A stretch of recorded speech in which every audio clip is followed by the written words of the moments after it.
Martinho Lutero, em um dos seus escritos, ele conta como foi a sua primeira experiência com a Bíblia. Como foi aquele primeiro contato com a palavra de Deus. Ele diz assim: eu tinha 20 anos de idade e nunca tinha visto uma Bíblia. Eu pensava que não havia evangelhos e epístolas, a não ser aqueles nos missais dominicais, nas liturgias das missas. Por fim, encontrei uma Bíblia na biblioteca. Logo a levei comigo para o mosteiro e reli novamente, para grande espanto do Dr. Staupitz. Johann Staupitz era o mentor de Lutero e ele ficou assustado. Lutero já deixava ele assustado naturalmente, porque cada 5 minutos ele ia se confessar com o Dr. Johann Staupitz, mas ele ficou impressionado com o desejo, com a fome que Lutero tinha pela palavra de Deus. Uma outra declaração de Lutero, já mais para o finalzinho da sua vida, quando ele olhava e via tudo aquilo que aconteceu no processo de reforma protestante, de transformação na vida da igreja, as pessoas entendendo que a salvação é pela fé, somente pela fé e por causa da graça de Deus, Lutero disse o seguinte: simplesmente ensinei, preguei, escrevi a palavra de Deus, eu não fiz nada. Então, enquanto eu dormia, a palavra enfraqueceu tão intensamente o papado que nenhum príncipe ou imperador jamais fez um estrago tão grande assim. Eu não fiz nada, a palavra fez tudo.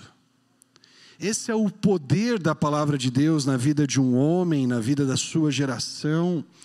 E esse anseio e desejo que Lutero tinha por Deus, a ponto de, diante de ameaça de morte, diante de ameaça de ser punido pelos seus ensinos, ele, num determinado ano da sua vida, no ano de 1521, ele declara diante do representante do Papa, dizendo: olha, eu sou cativo à palavra de Deus. Eu não posso negar nada daquilo que eu disse, ou que eu escrevi, porque aquilo que eu disse, que eu escrevi, está de acordo com as Escrituras. E nessa noite eu queria desafiá-la a olhar para a Bíblia como o livro do qual a nossa vida depende, do qual cada um de nós precisa, carece para ser alimentado espiritualmente, para desfrutar de vida com Deus. A Bíblia não é mais um livro. A Bíblia é o livro que nos dirige, que nos orienta. A Bíblia é Deus falando conosco, Deus nos ensinando. Eu lembro até hoje de uma menininha de 5 anos, não sei se eu já contei aqui, da igreja que eu pastoreava. Certa vez ela disse para o seu professor de escola bíblica: olha, tio, você sabe que a Bíblia é a boca de Deus? Deus fala com a gente através da Bíblia? Ele falou: é verdade. E ela falou: tio, você sabe como é que Deus fala com a gente por meio da Bíblia? E aí o professor da escola bíblica perguntou para ela como. Ela pegou a Bíblia assim, ó, e começou a mostrar: olha Deus falando aqui, ó.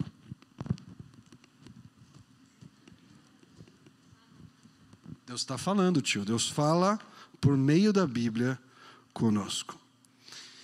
E alguém que valorizava as Escrituras e experimentou as Escrituras para vencer as tentações do maligno foi o Senhor Jesus.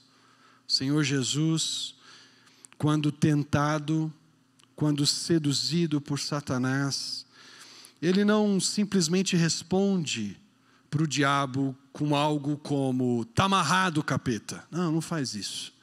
Ele cita as Escrituras como resposta à tentação do inimigo. E é para esse texto de Mateus capítulo 4, versículos 1 a 11, que eu quero me dirigir com vocês nessa noite. Mateus capítulo 4, versículos de 1 a 11. Nós vamos ler, eu vou ler aqui na NVI e convido-os a me acompanhar na leitura. Mateus 4, versículos de 1 a 11. O texto diz assim: então Jesus foi levado pelo Espírito ao deserto para ser tentado pelo diabo. Depois de jejuar 40 dias e 40 noites, teve fome. O tentador aproximou-se dele e disse: se és o Filho de Deus, manda que estas pedras se transformem em pães. Jesus respondeu: está escrito, nem só de pão viverá o homem, mas de toda palavra que procede da boca de Deus. Então o diabo levou a cidade santa, colocou-o na parte mais alta do templo e lhe disse: se és o Filho de Deus, joga-te daqui para baixo, pois está escrito, ele dará ordens a seus anjos a seu respeito, e com as mãos eles o segurarão, para que você não tropece em alguma pedra. Jesus lhe respondeu: também está escrito, não põe à prova o Senhor, o seu Deus. Depois o diabo levou-o a um monte muito alto, mostrou-lhe todos os reinos do mundo e o seu esplendor, e lhe disse: tudo isto te darei, se te prostrares e me adorares. Jesus lhe disse: retire-se, Satanás, pois está escrito, adore o Senhor seu Deus, e só a Ele preste culto. Quando nós olhamos para esse texto de Mateus capítulo 4, mais uma vez nós precisamos observar o contexto em que essa tentação de Jesus no deserto ocorre. Mateus acabou de narrar para nós, no final do capítulo 3, o batismo de Jesus. Jesus sai da Galileia, vai para o Jordão, encontra com João Batista no Jordão, é batizado por João, e ao sair das águas, o Espírito de Deus vem sobre ele, na forma de uma pomba, e uma voz do céu declara: este é o meu Filho amado, em quem me agrado, ou em quem está o meu prazer. E quando a gente olha para a cena de Mateus capítulo 3, versículos 15 a 17, a gente diz: bom, agora só falta Jesus subir aos céus. É uma cena tão linda assim, agora só falta o Espírito levá-lo para o céu e a história se encerrar. Mas a gente descobre que esse mesmo Espírito que desce sobre Jesus no batismo, é o Espírito que agora vai conduzi-lo para o deserto, para ser tentado pelo diabo. E nós conseguimos compreender o que está acontecendo aqui à medida que entendemos o papel de Jesus no Evangelho de Mateus, de ser aquele que cumpre as expectativas do Antigo Testamento, e que experimenta muito daquilo que Israel experimentou no passado, mas o faz de maneira perfeita, de maneira completa, tirando nota 10 em tudo. Por exemplo, Jesus no capítulo 2 de Mateus, ele vai para o Egito, assim como Israel foi para o Egito.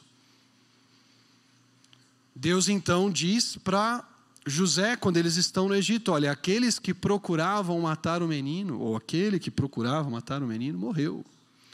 Uma frase que lembra muito o encontro de Deus com Moisés, também no deserto de Midian, dizendo para Moisés: olha, aqueles que procuravam te matar já morreram já, você pode voltar para o Egito. José e sua família então vão para a terra da promessa. Jesus vai para a terra da promessa, assim como Israel sai do Egito e vai para a terra da promessa. No capítulo 3, no batismo, Jesus passa pelas águas, assim como Israel passou pelas águas. E quando nós chegamos no capítulo 4, agora Jesus jejua por 40 dias e 40 noites no deserto, e é tentado no deserto, assim como Israel passou 40 anos no deserto e foi provado ali. É muito interessante que as próprias citações de Jesus do livro de Deuteronômio relembram eventos do deserto na vida de Israel. Não é à toa que quando nós chegamos no capítulo 5 de Mateus, depois de Jesus ser provado, mais especificamente tentado por Satanás no deserto, no capítulo 5, o que Jesus faz? Ele sobe ao monte para transmitir os mandamentos para os seus discípulos, assim como Moisés havia subido ao monte para transmitir os mandamentos de Deus, a palavra de Deus para Israel. Mateus está nos apresentando Jesus como descendente de Abraão perfeito, que consegue realizar aquilo que Israel foi incapaz de fazer. E Jesus, como esse descendente de Abraão perfeito, vai enfrentar Satanás. E ao enfrentar Satanás, Jesus passa então 40 dias e 40 noites jejuando, algo que não era tão comum assim no judaísmo, porque em geral o judeu jejuava durante o dia e se alimentava à noite. Esse detalhe que Mateus nos dá é para mostrar como o jejum de Jesus foi intenso. Mateus, então, faz um registro que para nós parece ser muito evidente aqui no texto, no final do versículo 2. Ele fala, depois de jejuar 40 dias e 40 noites, teve fome, obviamente. Jesus, o Deus homem, tem fome. E agora vai começar o embate com Satanás. E nessa primeira parte do texto, nesses versículos de 1 a 4 de Mateus capítulo 4, nós descobrimos que a palavra de Deus nos conduz a uma vida dependente de Deus. A palavra nos conduz a uma vida dependente de Deus. Vejam o que Satanás diz para Jesus no versículo 3. Se és o Filho de Deus, manda que estas pedras se transformem em pães. Jesus está no deserto, assim como Israel estava no deserto. E se você olha, por exemplo, para Deuteronômio capítulo 8, versículos 2 e 3, você vai descobrir que Deus diz a Israel, lembrem-se como eu os conduzi pelo deserto, e os humilhei e coloquei à prova para ver o que estava no coração de vocês.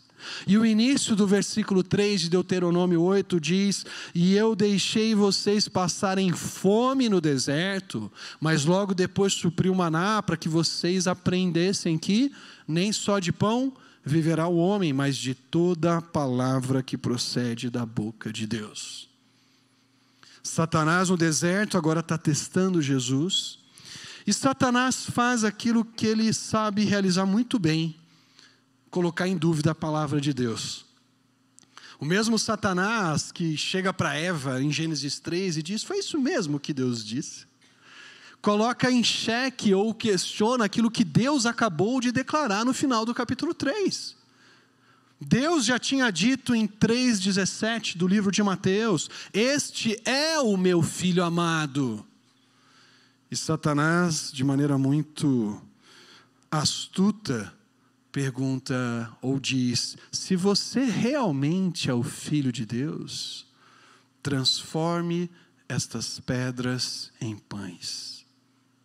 Se você é realmente quem aquela voz do céu afirma que você é, então você precisa ser capaz de transformar essas pedras calcárias do deserto da Judéia em pães e se alimentar. Porque o Filho de Deus tem poder. Não espere pelo Pai. Não dependa do Pai. Realize você mesmo isso agora. Pegue essas pedras e as transforme em pães. Como o Filho de Deus sofre. Como o Filho de Deus pode passar necessidade 40 dias e 40 noites sem comer nada. Se você é o Filho de Deus, então transforme essas pedras em pães.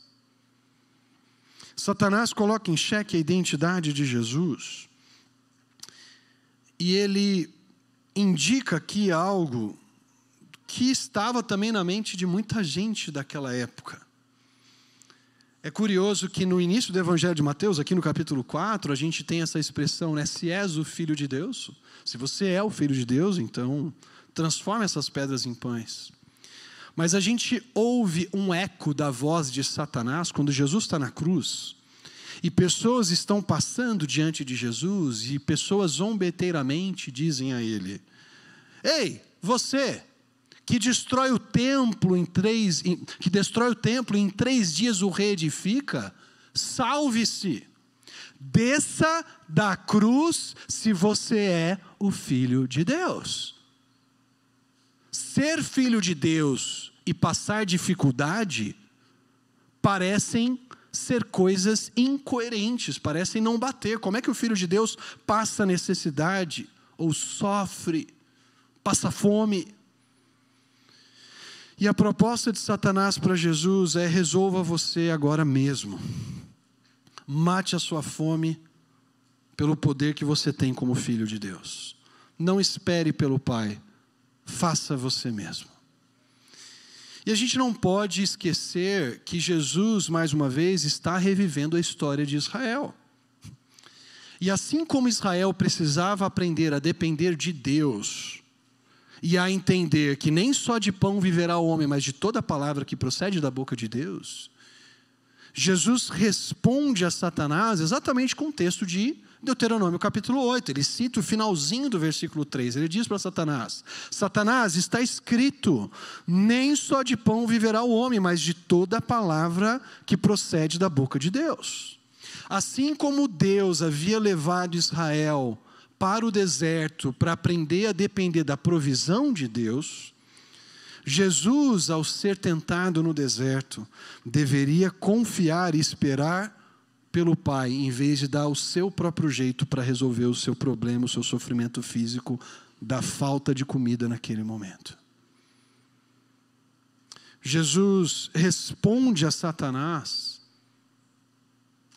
não por meio de uma declaração, ordenando que Satanás cale-se, mas ele responde Satanás citando a palavra de Deus. Ele entende que é a palavra de Deus, a verdade de Deus, que responde às mentiras do maligno.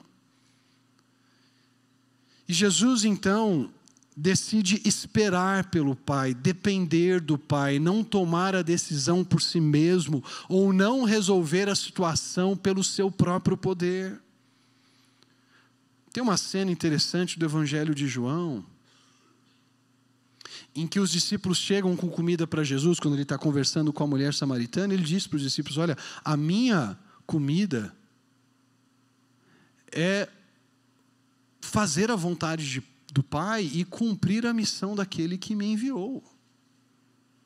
Jesus coloca a obediência ao Pai acima da resolução do seu problema de sofrimento, de falta do que comer naquele momento. E Deus, de maneira muito amorosa e bondosa, supre as necessidades do Filho, ao final do texto, no versículo 11, assim como Ele supriu as necessidades de Israel no deserto. Uma vida centrada na palavra de Deus é uma vida que depende desse mesmo Deus. À medida que nós conhecemos as Escrituras e estudamos as Escrituras, mais dependentes de Deus nós nos tornamos. E a pergunta que fica para cada um de nós, nessa primeira resposta de Jesus para Satanás, é: o quão importantes são as Escrituras na sua vida, na sua caminhada cristã, e de que forma elas têm levado você a depender mais de Deus. Nós lutamos, queridos, contra um inimigo sobrenatural. E você não vai vencer o inimigo com armas meramente carnais ou humanas. Você depende da palavra de Deus para vencer as tentações de Satanás. Paulo vai nos lembrar que as armas da nossa milícia são poderosas em Deus. Não é na minha força que eu venço as setas inflamadas do inimigo, mas é usando a espada do Espírito, que, como Paulo diz, quando ele fala da armadura do cristão, a espada do Espírito, que é a palavra de Deus. João, quando escreve a sua primeira carta, ele diz, vem falando, né, dos pais, ele fala dos jovens, e ele diz para os jovens: jovens, eu escrevo a vocês porque vocês são fortes, e em vocês a palavra de Deus permanece, e vocês venceram o maligno. Como é que esse grupo de pessoas dentro da igreja, né, existe uma discussão, quem são esses jovens, e eu não vou discutir aqui quem são esses jovens, mas como é que esse grupo de pessoas dentro da igreja vence o maligno? Por meio da palavra de Deus que permanece neles. Muitas vezes o que a gente vai ouvir das pessoas é que nós precisamos confiar mais em nós mesmos, no nosso potencial. Conselho básico, muitas vezes, de autoajuda é: você precisa confiar mais em si mesmo. Você pode, você é capaz, você consegue.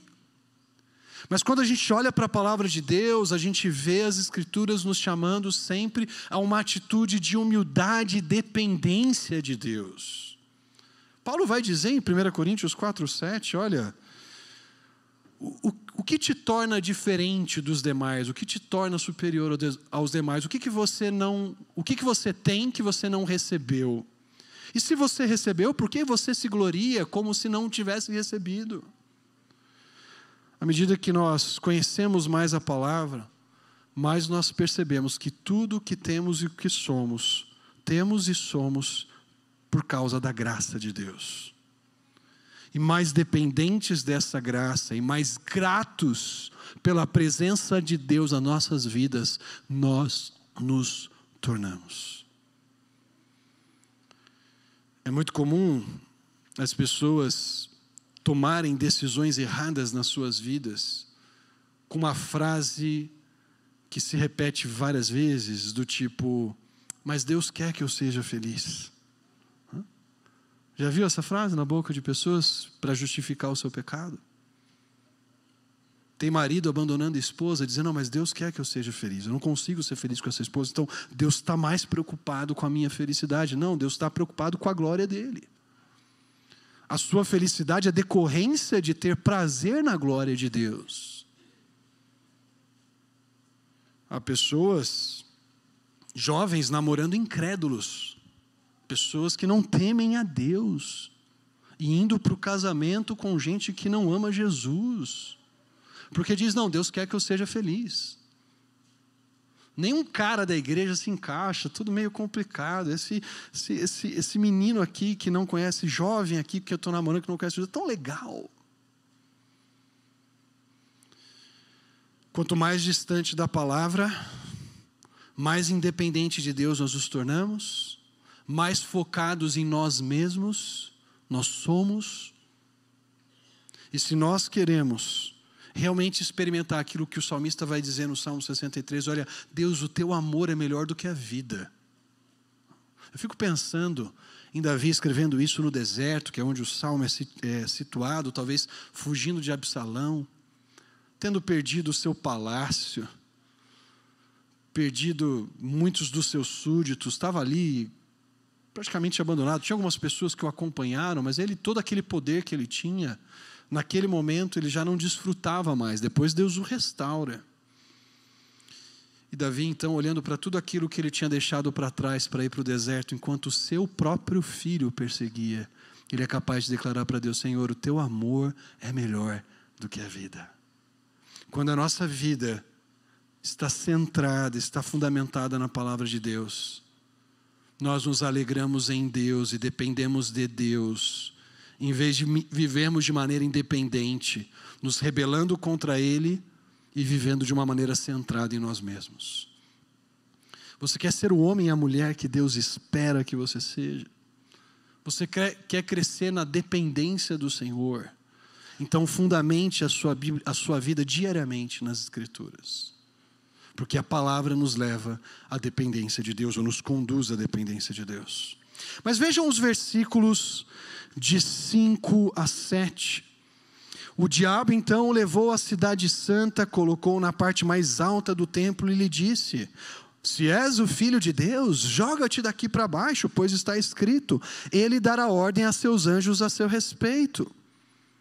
E com as mãos eles o segurarão, para que você não tropece em alguma pedra.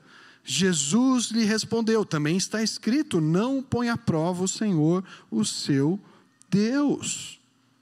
O diabo aqui leva Jesus para aquele local que era reconhecido pelos judeus como a casa de Deus, como o lugar da presença de Deus.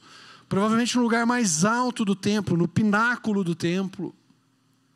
Satanás então traz Jesus para onde o Pai estaria presente ali e diz, bom, se você é o Filho de Deus, joga-te daqui para baixo. E Satanás então cita as Escrituras. Satanás cita um trecho do Salmo 91 para dizer a Jesus que ele deveria se jogar lá de cima do templo e realmente provar se o Pai cuidava dele. É óbvio que Satanás corta um trechinho, até mesmo do versículo 11. Porque diz que ele dará ordem a seus anjos a seu respeito e eles o guiarão, né, e o cuidarão nos seus caminhos. Né? A ideia básica aqui é que Deus cuidaria do fiel nos caminhos. À medida que o fiel fosse vivendo a sua vida, Deus estaria presente ali.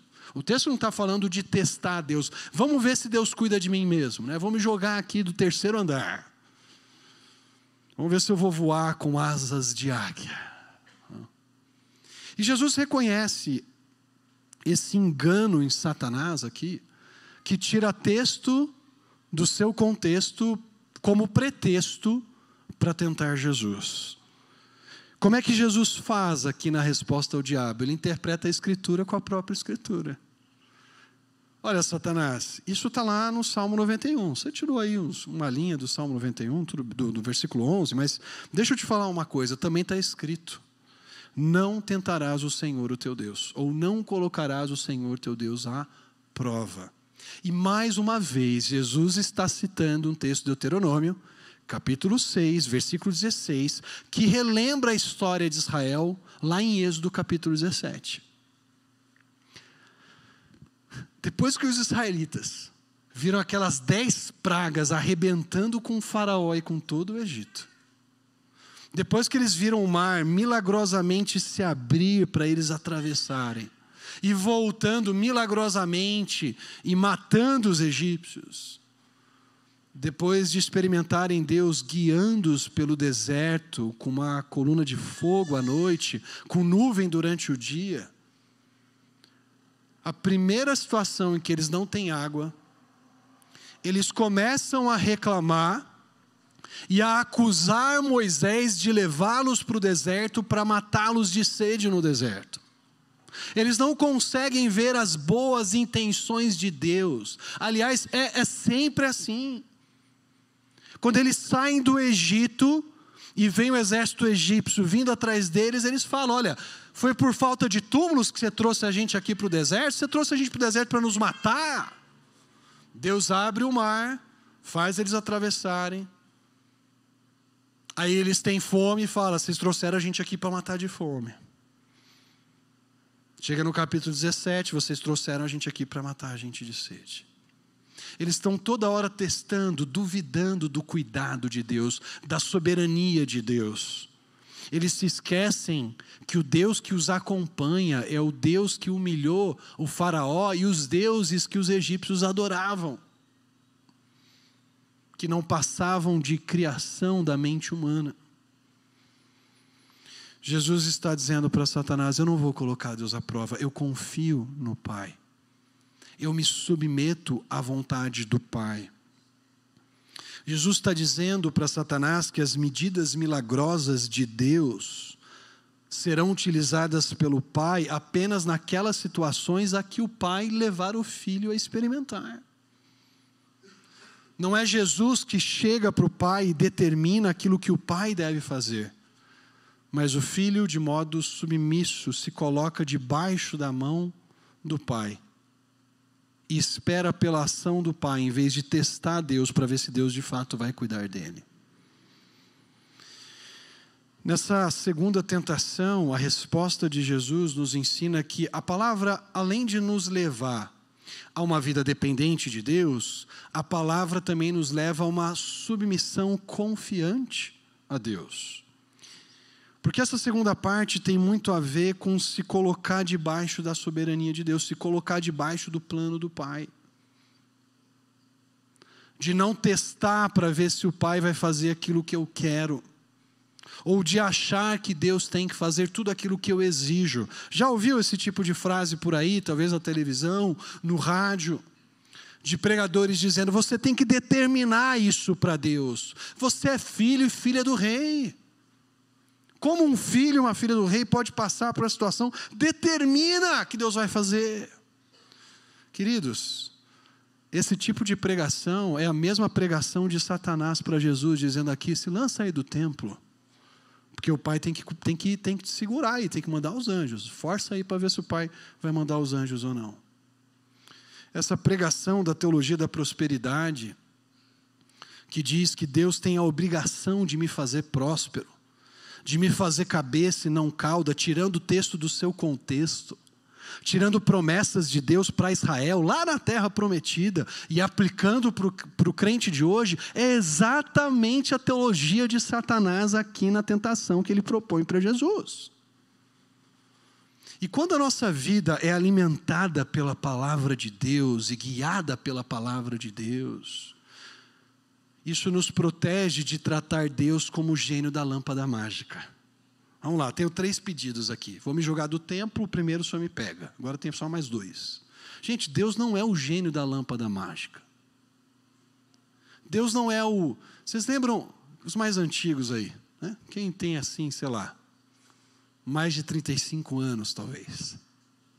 Lembra daquele comercial do suco Tang? Vocês lembram do Jaime, do mordomo? Lembra? Tinha aquela... Eu lembro de uma cena em que eles estão na selva.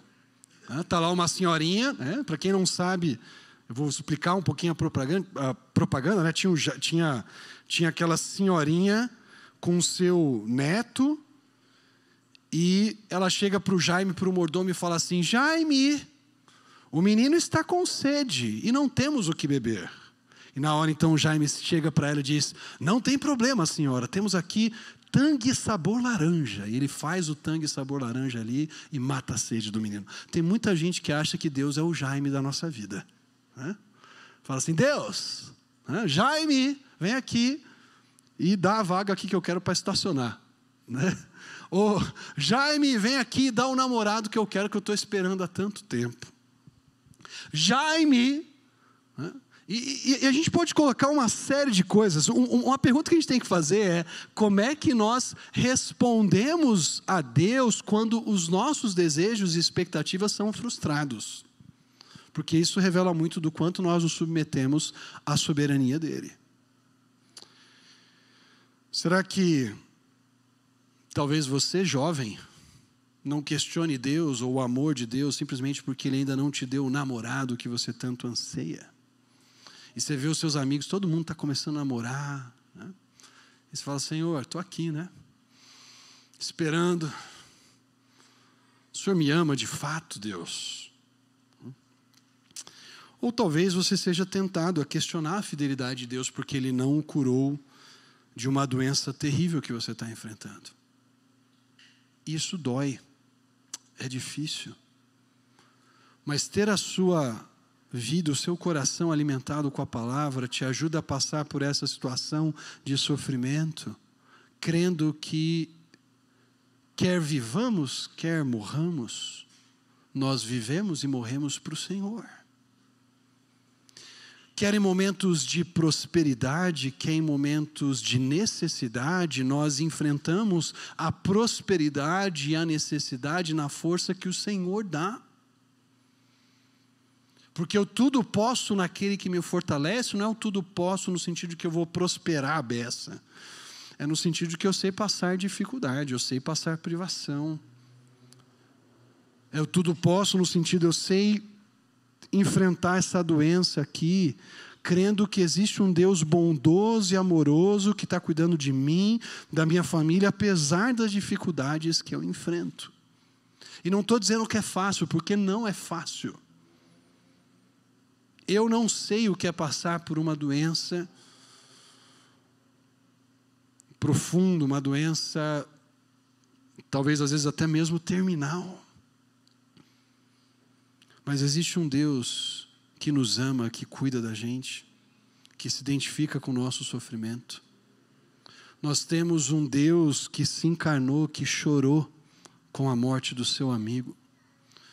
Um Deus que se compadece das nossas necessidades, e à medida que a gente conhece a palavra de Deus, ela nos consola e nos ajuda a passar pelos momentos mais difíceis e sombrios da vida, sabendo que mesmo quando a nossa expectativa era outra, a nossa expectativa sempre é, no caso de doença, ser curado. Ou talvez a expectativa de mudança de emprego, um emprego difícil, complicado, o chefe lá é meio duro demais, e você está orando, mandando currículo, e nada de Deus te mandar para outro emprego. Você fala: Senhor, até quando? Até quando, Senhor? Você faz oração do Salmo 13. E quando a nossa vida vai se pautando pela palavra, a gente vai se lembrando, por exemplo, que bom é o Senhor para os que esperam nele. No versículo seguinte, Jeremias vai dizer: bom é aguardar a sua salvação. Espere em Deus, confie em Deus, descanse em Deus, porque esse Deus se revela na sua palavra, e como nós ouvimos hoje pela manhã e agora também durante o louvor à noite, esse é um Deus do qual nada pode nos separar. Quando Paulo fala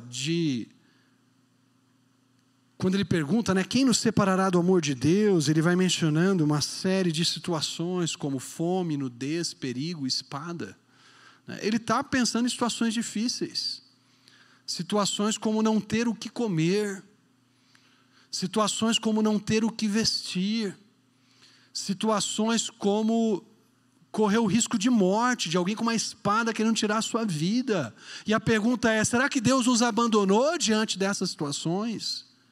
E a resposta de Paulo é: nada, absolutamente nada pode nos separar do amor de Deus. E quanto mais eu conheço esse Deus, as Escrituras, mais firme, certo, seguro eu me torno do amor desse Deus, independentemente das situações pelas quais eu passo.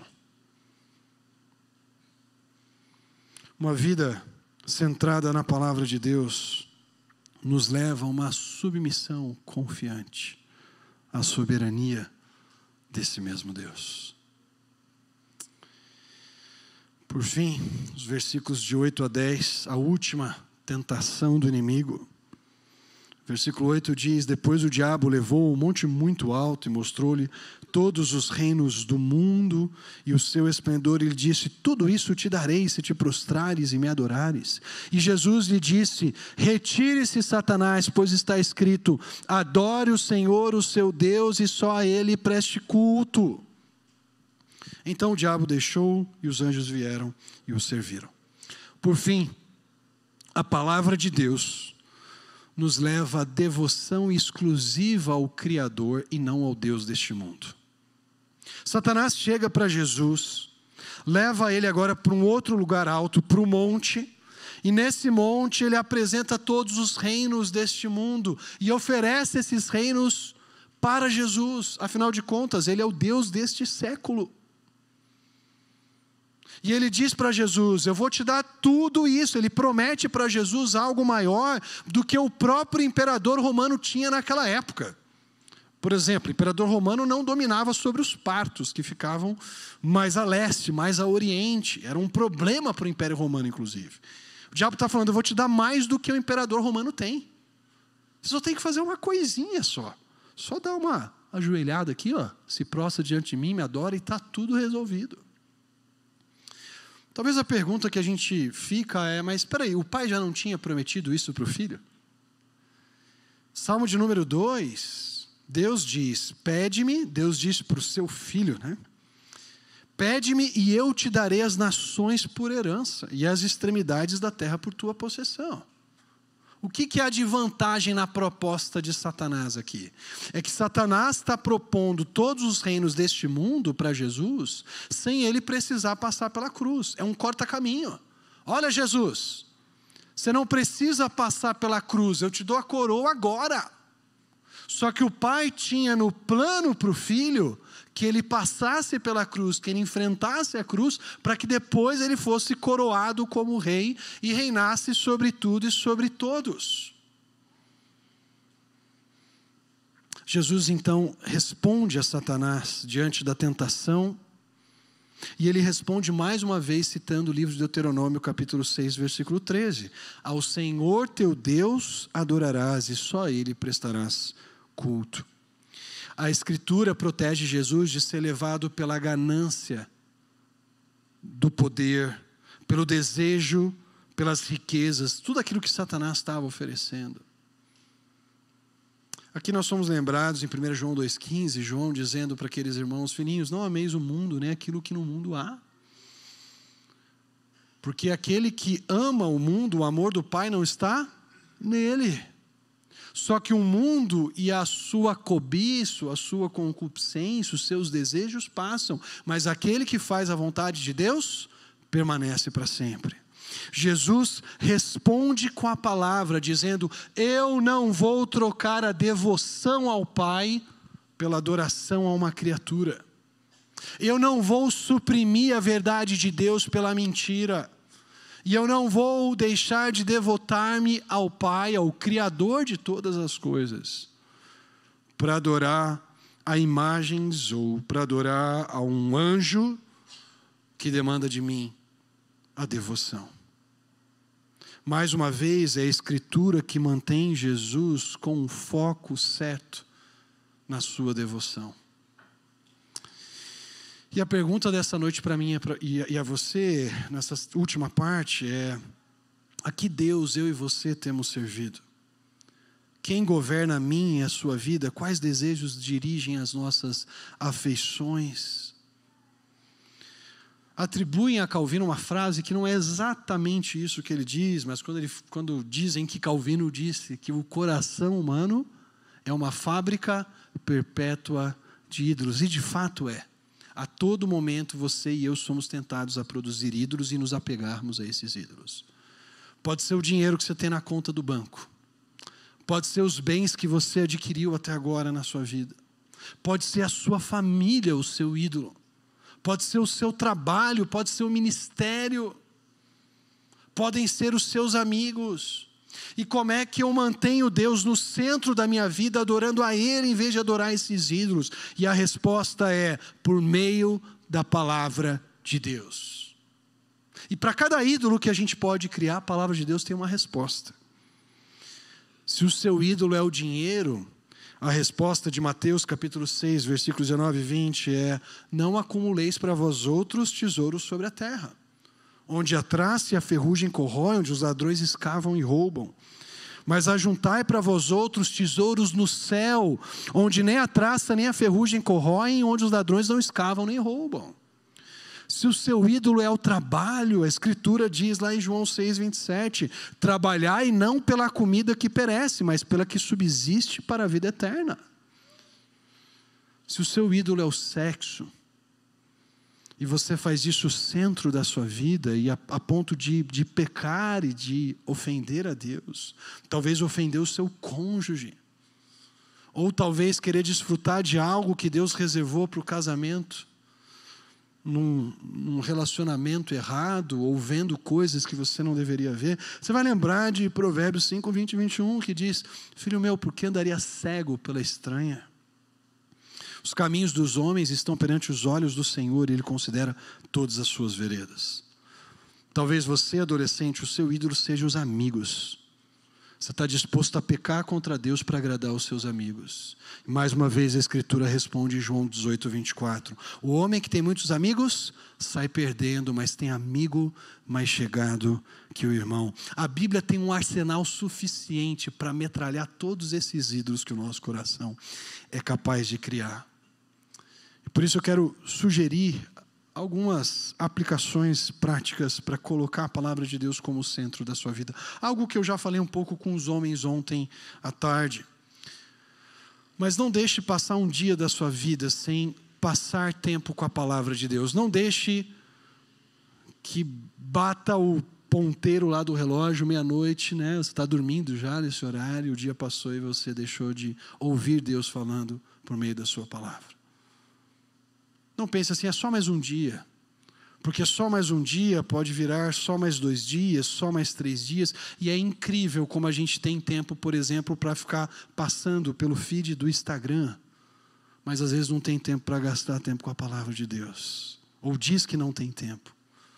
John Piper certa vez disse, na época que o Facebook estava em moda, né, na moda, ele falava assim que a maior utilidade do Facebook é no dia do juízo provar que a falta de oração não foi por falta de tempo. Porque as pessoas gastam tanto tempo no Facebook, é sinal que elas têm tempo para orar. Eu diria a mesma coisa com a palavra, né? Talvez a maior utilidade do Instagram hoje seja mostrar para a gente que, se a gente quiser, a gente pode priorizar a palavra. Invista 20, 30 minutos do seu dia lendo a palavra de Deus e meditando nela. Gaste tempo pensando em como aplicar esse texto na sua vida. Tente relê-lo ao longo do dia ou do dia seguinte, caso você faça a sua devocional à noite. Memorize textos das Escrituras. Lembra do Salmo 119, versículo 11, né? Guarda no coração a tua palavra para não pecar contra ti. O versículo 9, 2 versículos antes, vai dizer: como pode o jovem guardar puro o seu caminho? Observando segundo a tua palavra. De todo o coração te busquei, não me deixes fugir aos teus mandamentos. Memorize a palavra, encha a sua mente, sature o seu coração e a sua mente com as verdades da palavra de Deus. Valorize o tempo de exposição bíblica na igreja, porque aqui é onde você vai receber aquela injeção cavalar, sabe? Para continuar durante a semana buscando ao Senhor. Você vai junto buscar com os irmãos a palavra de Deus e ser alimentado por ela. Termino com uma história. Conta-se que Henry Morton Stanley, jornalista do século XIX, ficou responsável por encontrar o missionário desaparecido David Livingstone. Talvez alguns aqui já leram a história de David Livingstone. Ele foi missionário na África por muitos anos. E Henry Stanley foi para a África e levou junto consigo 73 livros em 3 pacotes, pesando cerca de 90 quilos. E ao longo da sua jornada pela África, ele percorreu ali, primeiramente 500 quilômetros. Ele já estava com muito peso, aqueles livros estavam pesando demais, estavam sobrecarregando as pessoas que o acompanhavam. Ele teve que deixar vários desses livros de lado, até que no final de toda a sua jornada procurando David Livingstone, e o pessoal conta que quando ele encontra o Livingstone, ele diz assim: o senhor é o David Livingstone, suponho. Mas quando ele chega no final da jornada, ele só tem um livro consigo. E sabe qual era esse livro? A Bíblia Sagrada. Conta-se que ele leu 3 vezes as Escrituras inteiras ao longo da sua jornada pela África. Os outros livros podem faltar, queridos, mas a palavra de Deus não pode faltar jamais na nossa vida e no nosso dia a dia. Vamos orar? Pai querido, nós te agradecemos porque a tua palavra nos guia, nos ilumina, mostra o caminho pelo qual nós devemos andar, Pai. Ajuda-nos a fazer da tua palavra o nosso guia diário, Pai. Não permita que nós nos afastemos dela. Não permita que nós coloquemos outras coisas, outros interesses, acima do interesse por ouvir a tua voz e deixar o Senhor nos transformar através da tua palavra. Porque o teu Espírito, por meio da tua palavra, nos conforma à tua imagem, ao teu caráter, Pai. É o que nós oramos no nome de Jesus. Amém.